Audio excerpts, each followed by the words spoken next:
Hi, I'm Maan Mabbayad. Today I'll discuss to you the cultural mode, practices, and style of Japan. Cultural mode, practices, and style of Japan when it comes to greetings. Use formal titles when addressing someone for the first time, and do so until they permit you to do otherwise. Similarly, never call a Japanese businessman by their first name.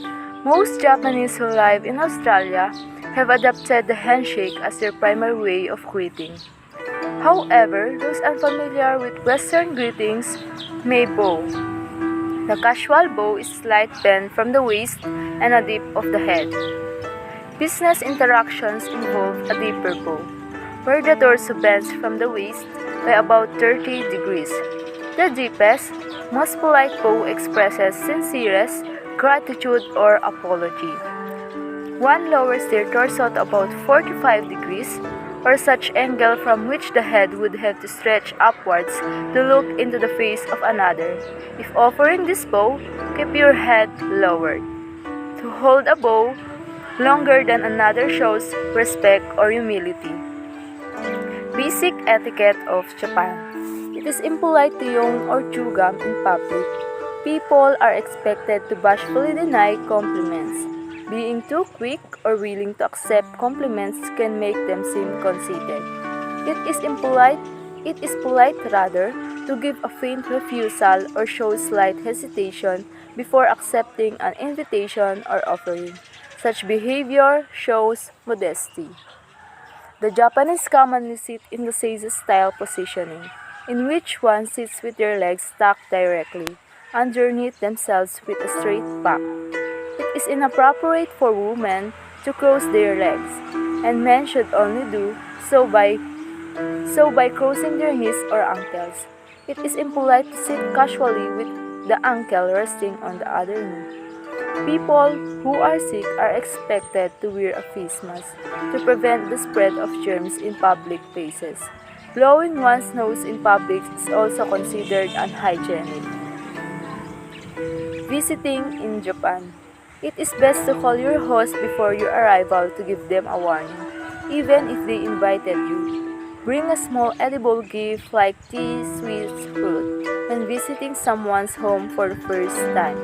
Shoes should be taken off before entering and placed next to the door or in the allocated area before entering a Japanese home.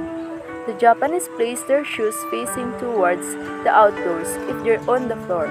Slippers may be worn indoors instead but are taken off when walking into rooms with straw mats. Eating of Japan. The Japanese use chopsticks to eat their food. Sometimes, a large spoon may be used to sip broth rather. Miso soup is served with most meals and often replaces the purpose of a drink.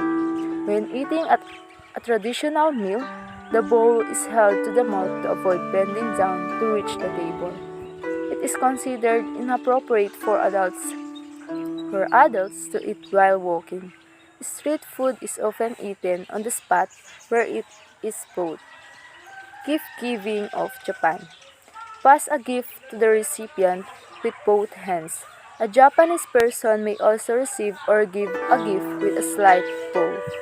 Gifts are important in Japan as their quality and choice is reflective of the relationship two people have and the respect the giver wishes to show to the recipient. Food and drink are appropriate gifts for most occasions. Those of Japan. Express flattery when it is due, as it will give face to the recipient. However, always do so earnestly. An insincere compliment can cause a person to lose face instead. Furthermore, do not compliment a single person too profusely, since their obligation to humbly deny praise can make them become embarrassed rather. It is good to add a lot of reassurance during conversations. If you reflect on an interactions with a Japanese person and feel you may have come across impolitely, it is okay to apologize for your rudeness the next time you see them. In Japan, apologies are made several times a day for rudeness that was not actually committed. The Japanese often smile and nod throughout conversations. Remember that this is done out of politeness to save face and does not necessarily indicate that they fully understand or agree with what you are saying. Therefore, if you notice that your Japanese counterpart's English is limited, try not to interpret their encouraging nodding as a cue that they totally comprehend what you are saying. Make a considered effort to be humble and modest. It's polite to lightheartedly disagree with people when they compliment you. The dawns of Japan. Avoid being blank or frank about delicate topics. Sometimes blatant honesty can be appreciated as the Japanese form of communication. It's very indirect. Negative news is delivered more discreetly. Do not raise your voice or lose your temper. Losing control of one's emotions, even in the most frustrating situation, is a sign of poor upbringing and is likely to make you lose face in Japanese person's eyes. Do not tell third parties about a conversation you've had with another Japanese person unless they have made it clear that it is okay to do so. Avoid discussing sensitive historical and political topics such as World War II. Avoid being openly critical or pointing out mistakes.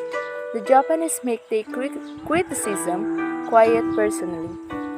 For example, if they have taken you to a restaurant and you do not like a dish served, commenting on its quality may be taken as a comment on their skills as hosts even though they did not prepare the dish. Such occurrences can quickly cause a Japanese person to lose face. The verbal communications of Japan. In direct communication, the Japanese communication pattern is very indirect and far less verbose than what the English speaking West is familiar with. They rely less on words to convey context and are more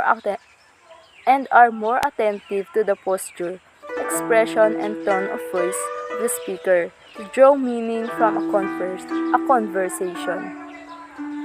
Laughter. When communicating bad news, a Japanese person may smile and laugh to diffuse the uncomfortable situation. People may also cover their mouth when they giggle. It is rare to see big bursts of laughter with corresponding gestures. Refusals. The cultural preoccupation with saving face and being polite means that the Japanese may wish you to avoid giving a flat no or negative response, even when they don't agree with you. Therefore, focus on hints of hesitation, listen closely to what they say, but also pay carefully attention to what they don't say and implicitly mean. It's a good idea to clarify and double-check your understanding. The nonverbal of Japan. Physical contact. The appropriacy of physical contact varies depending on the context in Japan. You can expect a Japanese person to immediately apologize if they bump into or brush against you by accident. However, often the situation is unavoidable.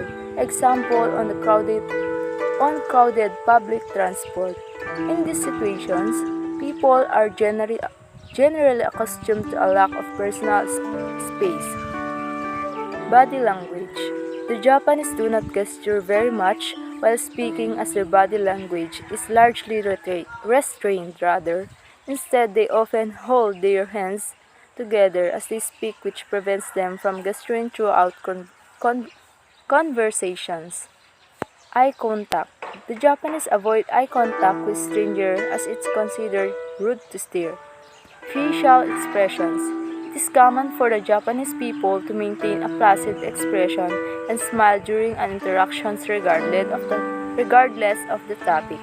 This evidently differs between personalities, but a modest, reserved demeanor is polite. Furthermore, consider that while Smiling, rather, can indicate happiness. It is sometimes used in an attempt to cover awkwardness or sadness. Nodding. Japanese people often nod to acknowledge what is said. However, this does not always mean they agree or understand. It is primarily a gesture made out of politeness. Feet. Displaying the soles of your feet is considered rude. Inhaling. When a Japanese person inhales air through their teeth, it usually implies disagreement. Silence. Silence is important and purposeful